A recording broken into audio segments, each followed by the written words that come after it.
కార్యాలకు పూజార్ల కోసం వెతుకుతున్నారా? ఇక నుండి అవసరం లేదు. పూజారీస్.com లో అతి తక్కువ ధరలకే పూజార్లను ముందే బుక్ చేసుకోండి. వెంటనే కాల్ చేయండి. నమస్కారం, మీరు చూస్తుంది India's largest digital media network Suman TV. ఈ రోజు మనతో పాటు ఉన్నారు ప్రముఖ ఆధ్యాత్మికవేత్త ఆస్ట్రాలజర్ సుభాష్ శర్మ గురుగారు. నమస్తే గురుగారు. శ్రీమాత్రే నమః. శ్రీమాత్రే నమః. గురుగారు, కొత్త సంవత్సరంలోకి ఎంటర్ అవబోతున్నాం కదా. అన్ని రాశుల వారికి ఎలా ఉండబోతోంది ఈ సంవత్సరంలో? అయినవి కానివి వచ్చే సంవత్సరంలో అయినా కొత్త ఆశలతో మనం అడుగులు పెడుతూ ఉంటాం కదా. ఎంత మనం మన ఇంగ్లీష్ కి సంబంధించిన న్యూ ఇయర్ అనుకున్న క్యాలెండర్ అయితే తీసేసి కొత్త క్యాలెండర్ అయితే మన గోడలకి వేలాడాల్సిందే ఈ సంవత్సరం కాబట్టి.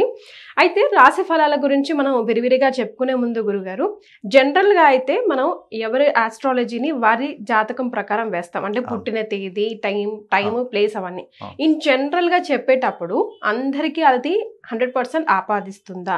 ఏమేమి పరిగణలోకి తీసుకొని మనం చెప్తాం? చాలా మంచి ప్రశ్న అమ్మా, చక్కని ప్రశ్న అడిగారు. తప్పకుండా చెప్తాను. ముందుగా ప్రేక్షకులందరికీ శ్రీమాత్రే నమః, శ్రీ గురుభ్యో నమః. జ్ఞానినాంనపి చేతాంసి దేవి భగవతీ హిసా బలాయ కృష్ణ మోహాయ మహామాయ ప్రయశ్చతి. ఈ రాశి ఫలాలు అనేటటువంటివి చాలామంది చాలా రకాలుగా చెప్తారు, భిన్న భిన్న అభిప్రాయాలతో చెప్తూ ఉంటారు. రాశి ఫలాలు అనేటటువంటివి ఇప్పుడు నేను చెప్పేటటువంటి సంవత్సర ఫలితాలు ఉన్నాయి. ఈ సంవత్సర ఫలితాలలో ఇవి జనరల్ ప్రెడిక్షన్స్ మాత్రమే. అంటే ప్రతి ఒక్కరికి ఇవి ఇంపాక్ట్ చూపిస్తాయి అని చెప్పేసి 100% మనం చెప్పలేము. బికాజ్ ఎందుకు అని అంటే గనక ఒకరి జాతకం చూడాలి అని అంటే గనక వాళ్ళ date of birth, time, place of birth, main ఏంటంటే ఈ మూడు ఇవ్వడం ద్వారా వాళ్ళ యొక్క లగ్నం అనేటటువంటిది తెలుస్తుంది. జాతక ఫలితాలు ఎప్పుడైనా సరే ఖచ్చితంగా 100% తెలుసుకోవాలి. నా లైఫ్ ఏంటి, నా జీవితం ఏంటి, నేను ఏ వైపు వెళ్తే నేను జీవితంలో అభివృద్ధిలోకి వస్తాను అనేటటువంటి ప్రతి ఒక్క విషయం తెలుసుకోవాలి అంటే వాళ్ళ డేట్ ఆఫ్ బర్త్ అనేటటువంటిది తప్పకుండా మెన్షన్ చేయాలి. ఆ డేట్ ఆఫ్ బర్త్ ద్వారానే మనకు లగ్నం అనేటటువంటిది ఒకటి ఏర్పడుతుంది. ఆ లగ్నం నుంచి క్యాలిక్యులేషన్ వేసుకుంటే అప్పుడు వాళ్ళ ప్రెడిక్షన్స్ అనేటటువంటివి 100% వస్తాయి. ఇప్పుడు మనము ఈ మీడియా ముఖం ద్వారా చెప్పేటటువంటి రాశి ఫలితాలు అనేటటువంటివి కోట్లాది మంది చూస్తారు. ఇవి అందరికీ కనెక్ట్ అవుతాయి అని చెప్పేసి మనం చెప్పలేము. ఇవి ఏంటి అంటే జనరల్ ప్రెడిక్షన్స్. అరే ఫలానా ఈ రాశిలో పుడితే ఇలాంటివి జరిగేటటువంటి అవకాశాలు ఉంటాయి అని అంచనా మాత్రమే తప్ప ఖచ్చితంగా ఇదే ఉంటుంది అని చెప్పడానికి ఆస్కారం లేదు. నేనే కాదు, ఏ పండితుడు కూడా చెప్పడానికి ఆస్కారం లేదు. ఎందుకు అనంటే ఇవి జనరల్ ప్రెడిక్షన్. ఫలానా ఈ రాశిలో పుడితే ఒక గ్రహ, ఇప్పుడు ఉదాహరణకు మేషరాశిలో పుట్టారనుకోండి, దానిపైన ఎవడి ప్రభావం ఉంటుంది అంటే గనక కుజుడి యొక్క ప్రభావం ఉంటుంది. ఎందుకంటే మేషరాశికి అధిపతి కుజుడు అవుతాడు. ఆ కుజుడి యొక్క ప్రభావం వల్ల ఈ రాశి వారికి ఈ రకమైనటువంటి ప్రెడిక్షన్స్, అంటే జీవితంలో ఇలాంటి పరిణామాలు జరిగే అవకాశం ఉంటుంది అని అంచనా వేసి చెప్పడమే ఈ రాశి ఫలితాల ఉద్దేశము తప్ప ఖచ్చితంగా ఇది జరుగుతుంది అనేటటువంటి అంచనా మనం వేయలేము. అంచనా వేయాలి అంటే మనిషి పుట్టినటువంటి తేదీ, సమయము, ప్లేస్ ఆఫ్ బర్త్ ఉంటే దాని ద్వారా మన లగ్న కుండలో ఒక లగ్నం ఏర్పడుతుంది. దాని నుంచి క్యాలిక్యులేషన్ వేస్తే నీ జీవితం ఇది అని ఖచ్చితంగా 100% చెప్పవచ్చమ్మా. ఇది దీని వెనక ఉన్నటువంటి రహస్యం. రైట్. సో ముందుగా మేషరాశి కదా గురుగారు. సో మేషరాశి వరకు ఈ కొత్త సంవత్సరంలో ఎలా కలిసి రాబోతుంది? ఎడ్యుకేషన్ పరంగా కానివ్వండి, హెల్త్ పరంగా కానివ్వండి. మేషరాశి వారికి గనక చూసుకుంటే మేషరాశిలో జన్మస్థ గురువు ఉన్నాడు. ఎప్పుడైతే జన్మస్థ గురువు ఉంటాడో వాళ్లకు ఆశించినటువంటి ఫలితాలు అంతగా రావు. ఇప్పుడు 2024లో మళ్ళీ గురువు ఉగాది తర్వాత మారబోతున్నాడు. నిజానికి క్యాలెండర్ మారినంత మాత్రాన గ్రహ సంచారం ఎప్పటికీ మారదు. మనకు గ్రహ సంచారం ఎప్పుడు మార్పు చెందుతుంది అంటే ఉగాది తర్వాత, అంటే ఉగాదికి మనకు గ్రహ సంచారం అనేటటువంటిది ఖచ్చితంగా తెలుస్తుంది. ఏ రాశి వారికి ఎలా ఉండబోతుంది అనేటటువంటిది, ఆదాయ వ్యయాలు, రాజపూజ అవమానాలు, ఏ రాశి వారికి ఏ స్థానంలో గురువు సంచారం చేస్తున్నాడు. ఎందుకంటే సంవత్సరానికి ఒకసారి మారేటటువంటి వాడే గురువు. ఈ గురువు మార్పు వల్ల ఒక గురువు గ్రహం మారితే 12 రాశుల యొక్క ఫలితాలన్నీ చేంజ్ అయిపోతాయి.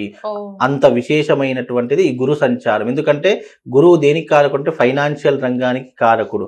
మన కంటికి కనిపించేది ఏది మనకు వశం కావాలన్నా, ఒక ఇల్లు కట్టాలన్నా, ఒక గృహప్రవేశం చేయాలన్నా, ఒక పెళ్లి చేయాలన్నా, మన జీవితంలో అభివృద్ధిలోకి రావాలన్నా గురు సంచారం ఇస్ మోస్ట్ ఇంపార్టెంట్. అందుకే జాతకంలో ఏ గ్రహం బాగా లేకపోయినా గురుగ్రహం ఒక్కటి బాగా ఉంటే అతని లైఫ్ని మనం చేంజ్ చేసేటటువంటి అవకాశము మనకు ప్లానటరీ పొజిషన్ ద్వారా ఏర్పడుతుంది. అందుకే జ్యోతిష్య శాస్త్రం అనేటటువంటిది చాలా లోతుగా అబ్జర్వేషన్ చేయాలి. ఏదో పైన చూసాము, పైన ఈ గ్రహం బాగుంది కదా దీనికి ఈ రెమెడీ చేసేద్దాము అంటే అది కుదరదు. లోతుగా పరిశీలన చేసి అసలు మూలం ఇతనికి కష్టం ఎక్కడి నుంచి ప్రారంభమైంది, ఎక్కడ ఇతను రాంగ్ స్టెప్ వేశాడు, ఆ రాంగ్ స్టెప్ని గనక మనం సరిచేసినట్టయితే మళ్ళీ అతని జీవితంలో అభివృద్ధిలోకి వచ్చేటటువంటి అవకాశము కనిపిస్తుంది. అందుకే మేషరాశి వారికి జన్మస్థ గురువు ఉన్నాడు కాబట్టి ఇప్పుడు ప్రస్తుతం 2024లో ఉగాది వరకు కొంచెం అనుకూలంగా ఉండదు పరిస్థితి. 2024 అంటే ఉగాది తర్వాత గురువు వృషభ రాశిలోకి ప్రవేశం చేస్తాడు. ఎప్పుడైతే వృషభ రాశిలో ప్రవేశం చేస్తాడో మేషరాశి వారికి ధనస్థానం అనేటటువంటిది బాగుంటుంది. ఆర్థిక వ్యవహారాదులు కానీ అనేక విధములైనటువంటి ఇబ్బందులు ఏవైతే పడుతున్నారో అవన్నీ కూడా తొలగిపోయేటటువంటి అవకాశము మేషరాశి వారికి ఉగాది తర్వాత కనిపించబోతుందమ్మా. సో గురుగారు ఈలోగా మరి వాళ్ళు చేసుకోవాల్సిన రెమెడీస్ ఏమైనా స్పెషల్ గా ఉన్నాయా మేషరాశి వారికి? మేషరాశి వారికి కనుక చూసుకుంటే ఇప్పుడున్న పరిస్థితుల ప్రకారము ఉద్యోగరీత్యా కానీ వ్యాపార రీత్యా కానీ హెల్త్ పరంగా కానీ చిన్న చిన్న ఇబ్బందులు వచ్చే అవకాశాలు ఉంటాయి.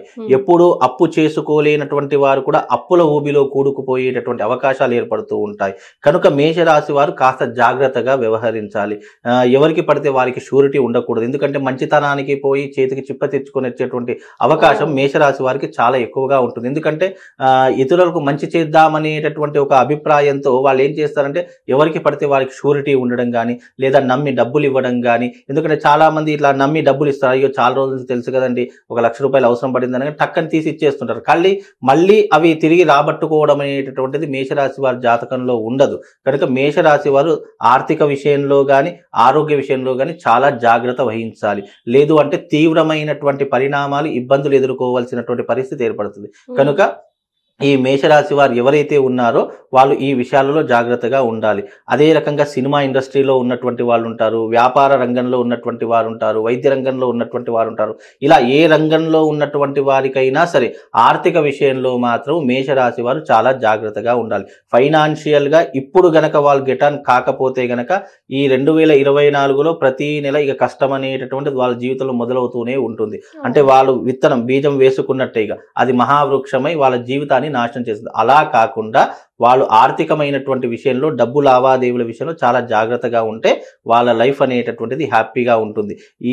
ఈ లోపల వాళ్ళు అరిష్ట నివారణ తంత్రము అనేటటువంటి ఒక యాగం ఉంటుంది. అరిష్టము అంటే డబ్బు లేకపోవడము ఒక అరిష్టము, అదే రకంగా ఫ్యామిలీలో ఇష్యూస్ రావడం ఒక అరిష్టము, అలాగే ఈ జీవితంలో ఎంత కష్టపడ్డటువంటి దానికి ఫలితం రాకపోవడము ఒక అరిష్టము. జీవితంలో మనం చాలా కష్టపడుతున్నామండి, ఎంత కష్టపడ్డా మా జీవితం ఇలాగే ఉంటుంది, ఎక్కడ తీసిన గొంగడి అక్కడే ఉంటుందండి, మేము అభివృద్ధిలోకి రాలేకపోతున్నాము అనడం కూడా ఒక అరిష్టమే. కాబట్టి ఇన్ని అరిష్టాలన్నీ కూడా మేషరాశి వారికి వెంబడపడుతూ ఉంటాయి. కనుక ఇలాంటి అరిష్టాల నుంచి అధిగమించాలి, వాటిని దాటుకుని వెళ్ళాలి అంటే గనక దానికి చక్కనైనటువంటి నివారణ ఉపాయము అరిష్ట నివారణ తంత్ర మహాయాగము. ఈ అరిష్ట నివారణ తంత్ర మహాయాగం అనేటటువంటిది వాళ్ళ లైఫ్లో ఒకసారి చేసుకుంటే ఇక రాబోయేటటువంటి విపత్తులు ఏవైతే ఉన్నాయో వాటిని తప్పించుకునేటటువంటి అవకాశం లేదా వాటిని అధిగమించేటటువంటి శక్తి సామర్థ్యాలు వాళ్ళ జీవితంలో ఏర్పడతాయండి. ఇది ఒకటి చేసుకుంటే మేషరాశి వారికి అన్ని బాగుంటాయండి. రైట్, ఎవరైనా ఎప్పుడైనా ఎక్కడైనా చేసుకోవచ్చండి. అయితే ఇప్పుడు జనవరిలో సంక్రాంతి కీడు దినాలు అంటాము. కీడు అంటే ఏంటంటే అరిష్టములు జరిగేటటువంటివి. ఆ సమయంలో మనము జనవరి 10వ తారీఖు రోజున సామూహికంగా మనం భాగ్యనగర్లోనే అరిష్ట నివారణ తంత్ర మహాయాగం అనేటటువంటిది ఎవ్రీ ఇయర్ జరుగుతుంది. మామూలుగా ఇండివిజువల్గా చేసుకునేటటువంటి వారు ఇండివిజువల్గా చేసుకోండి, లేదు మేము అంత డబ్బు ఖర్చు పెట్టుకోలేము అని అంటే కనుక దీనిని సామూహికంగా చేస్తారు. కాబట్టి అక్కడ చేసుకుంటే గనక తప్పకుండా వాళ్లకు సకల అరిష్టములన్నీ దూరమైపోయి మేషరాశి వారు హ్యాపీగా ఉంటారు, సుఖంగా ఉంటారండి. Right, thank you so much గురుగారు. నమస్కారం. శ్రీమాత్రే నమః.